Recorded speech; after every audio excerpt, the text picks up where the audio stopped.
Hello there, this is Jake the Blade Ball. Please everyone go subscribe to Sport and Icon for all the latest boxing news. So Frank Warren has announced another show, and it's only in 2.5 weeks time, so not much notice for anybody.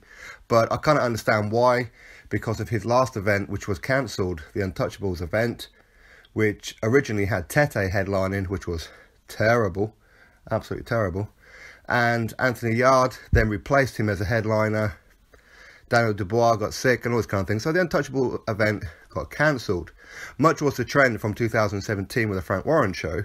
But still, either way, he's now put on another show. Now, what he's got here is Anthony Yarde will be the headliner, which I'm cool with. I'm alright with Anthony Yarde being the headliner. But here's the thing, he should be fighting somebody that will get people a little bit excited. Now, I'm not expecting a huge step up, somebody on the world stage, if you like. But to be honest, the guy that he's fighting is not going to be interesting at all. Now, Anthony Yarde is 14-0, so he is still progressing himself. And he's only 26 years old, of course. But out of his 14 wins, 13 of those have been by knockout. So he's very, very powerful. And his last fight against Zaloka, Anthony Yarde was the first person to stop him. And here he he retained his WBO European Light Heavyweight title and won the WBO Intercontinental Light Heavyweight title, from which he will be now defending on February the 24th against Tony Avaland. Tony Avaland is a guy who has 26 wins, 9 losses and 2 draws. He's 33 years old, from France.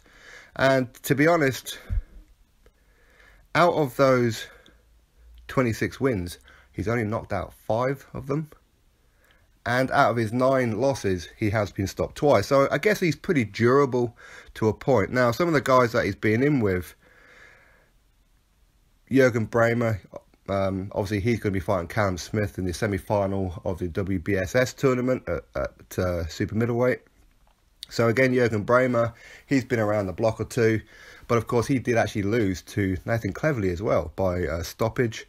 And he has been in there with Edward Gudnik. Edward Gudnik, for his last fight, he fought George Groves. George Groves was pounded on him that much that Gudnik got put into a coma. And I have no idea if he's out of the coma yet.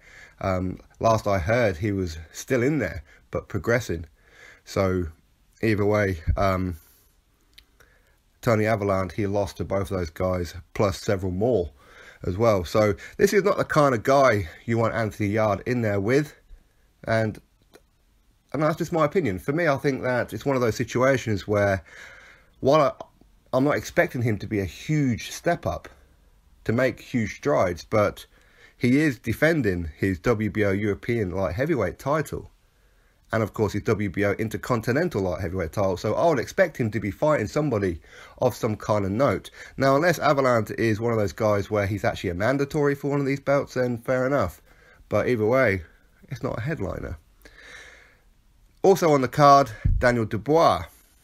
Excellent. We all like Daniel Dubois, and of course we all wish him well, and hopefully one day he will become the promised one, if you like.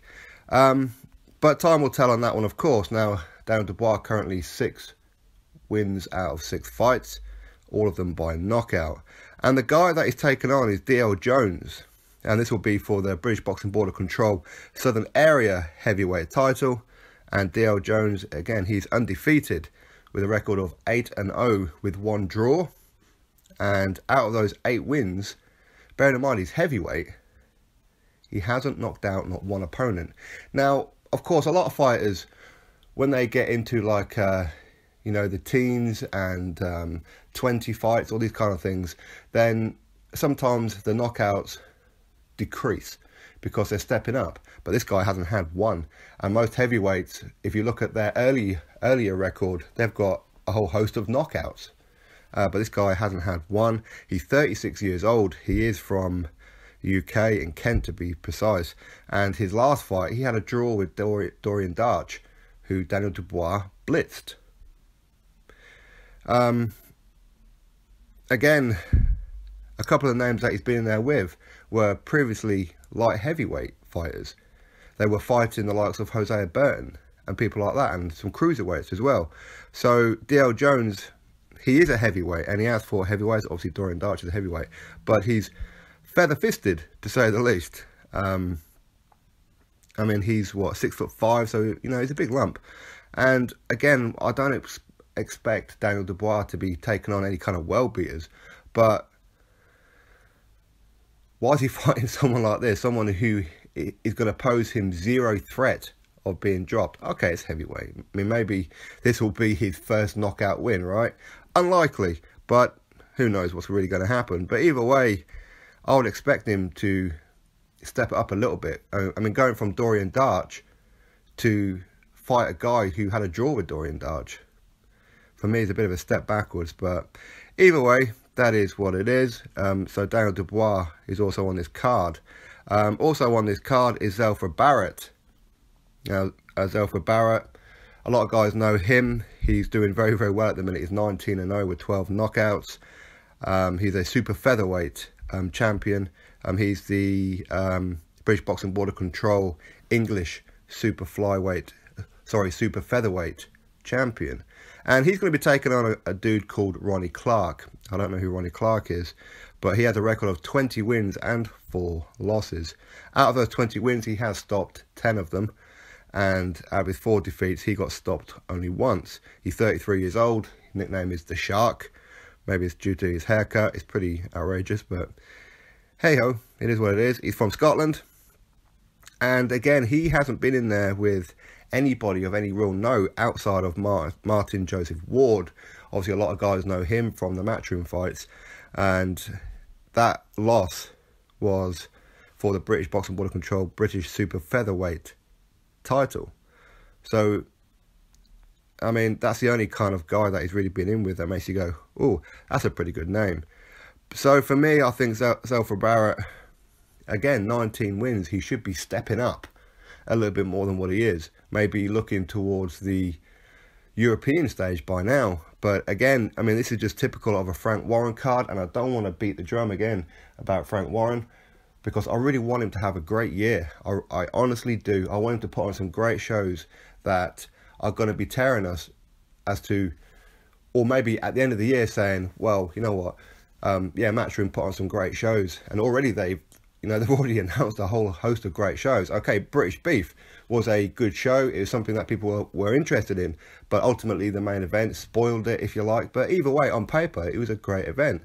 And of course, he's got Dillian White versus Lucas Brown coming up, Anthony Joshua in a unification, his second unification fight, and that would be against Joseph Parker and Kell Brook, main event, all this kind of thing. So Matchroom's doing it again, but Frank Warren isn't making any kind of progress. If anything, he's stepping backwards, if you like. Now, I understand this event is only 2.5 weeks away. Like I said, it'll be at the York Hall, February 24th, but I would expect the guys that he's got on here to be fighting a little bit better opposition. I mean, I can kind of forgive the Zelfa Barrett one, because this guy, Ronnie Clark, doesn't have a bad record, so I can kind of see why. I mean, he's experienced to a point, so why not? And maybe it's seen as a tick-over fight. But if you're going to put Anthony Yarde on there, then he shouldn't be fighting somebody who is a tick-over fight.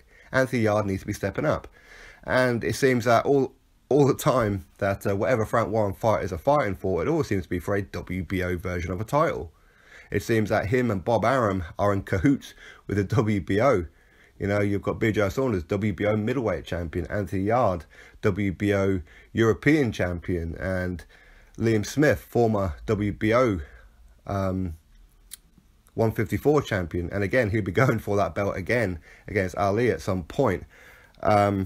So, like I said, I mean, I can forgive it because it's only 2.5 weeks away. But I want to see Anthony Yarde, if he's going to headline a damn event, in with somebody who we go, oh, that's a good fight. Even if Anthony Yarde will be the favourite for it. It doesn't really matter. Just somebody that makes us go, oh, that's a good fight. But I can't look at any of these fights and say, oh, that's a good fight. For me, the most exciting part about this event is not only because, obviously, we get to see Anthony Yarde and Daniel Dubois and everything, but and of course with Zelfa Barrett being on the card as well. But you've got Muhammad Bilal Ali is also on the card, who hopefully again will be one of those guys for the future. So I'm not hating on the card, it's just that for a main event, while I'm very, very happy for Anthony Yarde to be headlining, I'm not confident that Frank Warren knows what he's doing anymore. He should be headlining in a fight against somebody like Hosea Burton. I think that's a reasonable request.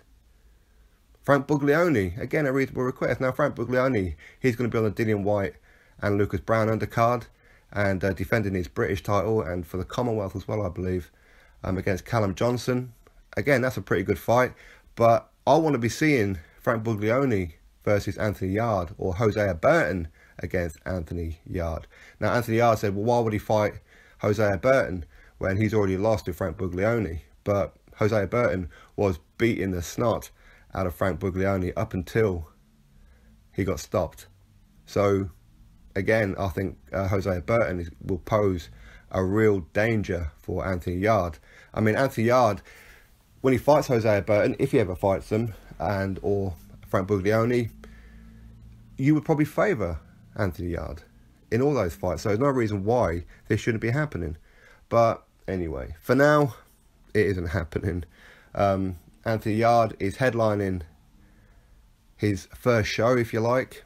Daniel Dubois is going to be on the card, and obviously you've got Zelfa Barrett is also going to be on there, so it'll be interesting to see him.